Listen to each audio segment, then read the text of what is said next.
So మీరు తీసుకున్నటువంటి నిర్ణయం ఒకసారి క్లియర్గా చెప్పండి. ఈ నిర్ణయం ఇవాళ తీసుకున్నది కాదండి. 2008 నుంచి మేము పర్సంటేజ్ ఇవ్వండి అనేక సార్లు చెప్పాము. థియేటర్లు బంద్ చేస్తామన్నాము.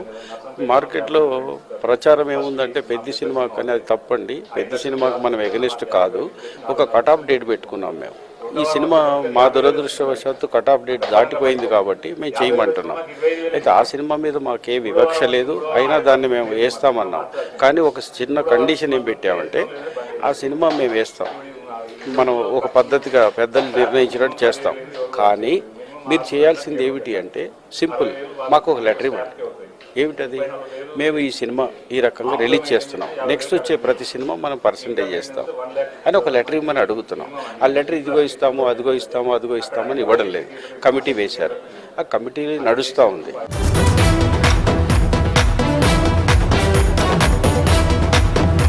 పెద్ద సినిమాపై కొత్త నిబంధనలు తీసుకురావడంపై ప్రముఖ నిర్మాత సంచలన వ్యాఖ్యలు చేశారు. ఏపీ సీడెడ్ ప్రాంతాల్లో ఎగ్జిబిటర్లకు ఎలాంటి సమస్య లేదని నట్టికుమార్ స్పష్టం చేశారు. జూన్ 3వ తేదీన ప్రీమియర్స్ నిర్వహించేందుకు భారీ ఏర్పాట్లు చేపట్టినట్లు వెల్లడించారు. పెద్ద సినిమాన ఎవరైనా ఆపాలని చూస్తే ఆమరణ నిరాహార దీక్ష చేస్తానన్నారు. చిరంజీవి కుటుంబాన్ని టార్గెట్ చేయడం లేదంటూనే చేస్తున్నారని తెలిపారు. మహేష్ బాబు, రవితేజ, అల్లు అర్జున్, విజయ్ దేవరకొండ సినిమాలకు ఇబ్బందులు వచ్చినప్పుడు ఎందుకు స్పందించారని ప్రశ్నించారు. ఒక్క పెద్ద సినిమానే ఎందుకు టార్గెట్ చేస్తున్నారని నిలదీశారు. ఆ నలుగురు ఆడిస్తున్న ఆటకు బలి కావద్దన్నారు. పెద్ద సినిమా హిట్ అయ్యి థియేటర్లలో పండుగ వాతావరణం రావాలని కోరుకున్నారు.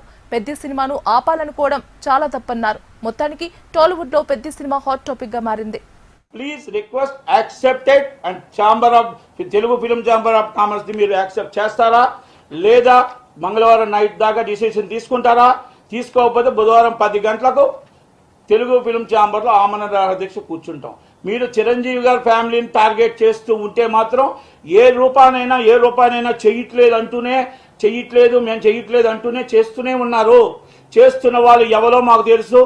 ఇది మనం మళ్ళా వ్యక్తిగతంగా వెళ్తే బాగోదు. ఇది ఒక ఇండస్ట్రీ, ఆ ఇండస్ట్రీ మీద వెళ్తున్నాం. ఆ నలుగురు దయచేసి ఇది క్లియర్ చేస్తారా? మీ మాట నిలబెట్టుకుంటారా, నిలబెట్టుకోరా, లేకపోతే టార్గెట్ చేస్తారా అనేది డిసిషన్ మీకే వదిలేస్తున్నా. కూర్చోబెట్టి ఆయనకి మీ కష్టం చెప్తా, మీ బాధ చెప్తా. అలాగే ఎగ్జిబిటర్, నిర్మాత, డిస్ట్రిబ్యూటర్ బాధ కూడా చూసి శాశ్వత మార్గాన్ని ఎత్తుక్కుందాం. అంతే తప్ప తాత్కాలిక మార్గాన్ని వద్దు. మీ వెనకాల కొంతమంది ఆడిస్తున్నారు. ఒక నలుగురు ఆడిస్తున్నారు. ఆ ఆటకి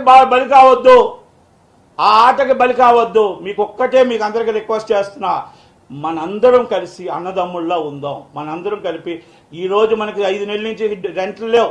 ఈ సినిమా వేసి 4 వారాలు రెంట్ వచ్చినట్టు దేవుని కోరుకుందాం, హనుమంతుని కోరుకుందాం. ఈ సినిమా హిట్ కావాలని కోరుకుందాం. ఈ సినిమా థియేటర్లో పండగ వాతావరణం రావాలని కోరుకుందాం. అంతే తప్ప మనం ఆపాలని తప్పండి. మనం తిండి పెడుతుంటే తిండి నోటికాడికి వచ్చిన దాన్ని మనం తన్నాలని తప్పు. ఇది జరగదు, ఇది జరగకూడదు. సునీల్ గారు థియేటర్లో హీరోలు ఉన్నారు. హీరోలు ఎందుకు మాట్లాడట్లేదు? మహేష్ బాబు గారు ప్లీజ్, రవితేజ గారు, విజయ్ దేవరకొండ గారు, ఒక హీరో సినిమాని ఇంత ఇబ్బంది పెడుతూ ఉంటప్పుడు మీరు ఎందుకు మాట్లాడట్లేదు? Is one of the partners. మీరందరూ కూడా, అరవింద్ గారు కూడా, AAA థియేటర్లో అల్లు అర్జున్ గారు, అరవింద్ గారు కూడా ఉన్నారు. ఇది ఇప్పుడు రేపు ఉదయం పెద్ద సినిమా వస్తుంది, రేపు ఇంకో సినిమా వస్తుంది. నేనేమంటున్నానంటే సినిమాని టార్గెట్ చేయొద్దు. మనకు కావాల్సిన దాన్ని మనం చేసుకుందాం. 100% మనకు కావాల్సిన దాన్ని మీ ఎగ్జిబిటర్లుగా ఇబ్బంది ఉన్నదాన్ని మనం రెక్టిఫై చేయాల్సిన బాధ్యత ఉంది. కాకపోతే అవతల నిర్మాతకు ఎంత వస్తుంది, డిస్ట్రిబ్యూటర్కి ఎంత వస్తుంది, ఎగ్జిబిటర్కి ఎంత వస్తుంది చేయాలి తప్ప ఇది కొంతమందికి మాత్రం. నేను ఎందుకు చెప్తున్నానంటే ప్రొడ్యూసర్లందరికీ కూడా ఒక అనుమానం ఉంది. ఇది లీజు ఓనర్లు కలిపి మొత్తం టోటల్గా కోట్లాది రూపాయల్లో మా సొమ్ము వెళ్ళిపోతుంది. మేము రోడ్డు మీద పడి నష్టపోతుంటే ఆ లీజు ఓనర్లకు ఎందుకు ఇవ్వాలి? నిజమైన ఓనర్కి ఇవ్వడానికి మాకు అభ్యంతరం లేదు. నిజమైన థియేటర్ ఓనర్కి మేమే పర్సెంటేజ్ ఇవ్వడానికి మాకు అభ్యంతరం లేదు. ఇది వాస్తవం అని చెప్పి ప్రతి ఎగ్జిబిటర్, ప్రతి నిర్మాత మాట్లాడుతున్నాడు.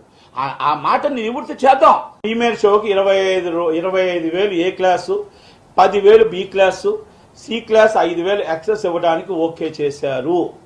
ఇది సురేష్ బాబు గారు అధ్యక్షతన అరవింద్ గారు, దిల్ రాజు గారు, కేఎల్ నారాయణ గారు మొత్తం సబ్ కమిటీ ఆధ్వర్యంలో ఈ Telugu film chamber of commerce దాంట్లో డిసిషన్ తీసుకొని ఇదిగో లెటర్ కూడా పాస్ చేశారు. ఈ లెటర్ని మనకు కట్టుబడి ఉండాల్సిందా కాదా? నిర్ణయం మీరు తీసుకోకుండా మరి ఇప్పుడు దిల్ రాజు గారు చెప్పిన నిర్ణయానికి కట్టుబడి ఉంటారా? మరి సునీల్ గారు చెప్పిన నిర్ణయానికి కట్టుబడి ఉంటారా? అరవింద్ గారు కట్టుబడి ఉంటారా? సురేష్ బాబు గారు కట్టుబడి ఉంటారా? మరి DRT agreement Andhra Pradesh and Ceded ఏ ఎగ్జిక్యూటర్కి ఇబ్బంది లేదు. ఎగ్జిక్యూటర్ ఒకటే మాట్లాడుతున్నాడు ఏంటంటే Andhra Pradesh Ceded distributor and executor మేము అన్నదమ్ముళ్ళు లాంటి వారివి. డిస్ట్రిబ్యూటర్కి నష్టం వస్తే మేము ఆదుకుంటాం, మాకు నష్టం వస్తే డిస్ట్రిబ్యూటర్ ఆదుకుంటాడు, మాకు ప్రొడ్యూసర్ ఎక్కడుంటాడో తెలియదు. మేము ఇచ్చిన అడ్వాన్సు డిస్ట్రిబ్యూటర్కి ఇస్తాం, మాకు సినిమా ఇచ్చేది డిస్ట్రిబ్యూటరు, కంటెంట్ ఇవ్వాలా వద్దనేది డిస్ట్రిబ్యూటర్ ఇష్టం, వెయ్యాలా వద్దనేది థియేటర్ ఓనర్గా నా ఇష్టం. కనుక మాకు ఇబ్బందులు లేవన్నా ఛాంబర్ ఏ డిసిషన్ తీసుకుంటే ఆ డిసిషన్ కట్టుబడి ఉంటామని రాయలసీమ కానీ ఆంధ్రప్రదేశ్ కానీ ఎక్కడా కూడా విభేదాలు లేకుండా అగ్రిమెంట్లన్నీ చేసుకుంటూ వెళ్తున్నారు. పెద్ద సినిమా 3వ తారీఖు నైట్ రిలీజ్కి సన్నాహాలు చేసుకుంటూ వెళ్తున్నారు. Still is half an hour and 1 hour event start అవుతుంది. ఈలోగా అందరూ కూర్చొని ఒక అభిమానులకి తెలంగాణలో సినిమాని మేము పెద్ద పర్సంటేజ్ అయితేనే ఆడుతాం, లేకపోతే ఆడడం అనేది ఎంత దాకా కరెక్ట్. ఒక్కసారి ఆ నిర్ణయానికి మీరు కట్టుబడి ఉంటారా? ఇవాళ నిర్ణయానికి ఎగ్జిక్యూటివ్స్ నిర్ణయానికి దిల్ రాజు గారు, అరవింద్ గారు, శిరీష్ గారు, సునీల్ గారు, మొత్తం సురేష్ బాబు గారు ఆ నిర్ణయానికి కట్టుబడి ఉంటారా? మీరు మాట ఇచ్చిన మాటకు కట్టుబడి అగ్రిమెంట్లు చేస్తారా అనేది నిర్ణయం మీరు తీసుకోండి.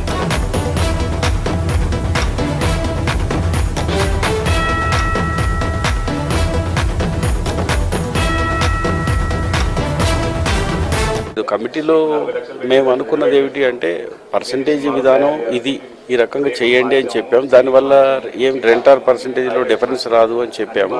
కానీ కొంతమందికి దాని ఈక్వేషన్స్ తెలవక దాన్ని భూతద్దంలో చూపించి దానివల్ల చాలా డిఫరెన్స్ వస్తుంది, మేము పెద్ద పెద్ద సినిమాలు తీస్తున్నాము దానివల్ల నష్టపోతామన్నారు. కానీ అపోహ, నష్టపోవడం ఏం కాదండి.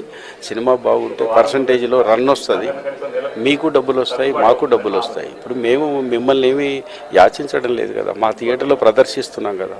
మీరు మల్టీప్లెక్స్కి ఇస్తున్నారు, యావత్ భారతదేశానికి ఇచ్చారు, ఒక తెలుగు రాష్ట్రాలలోనే లేదు. ఎందుకని? That single స్క్రీన్స్కు.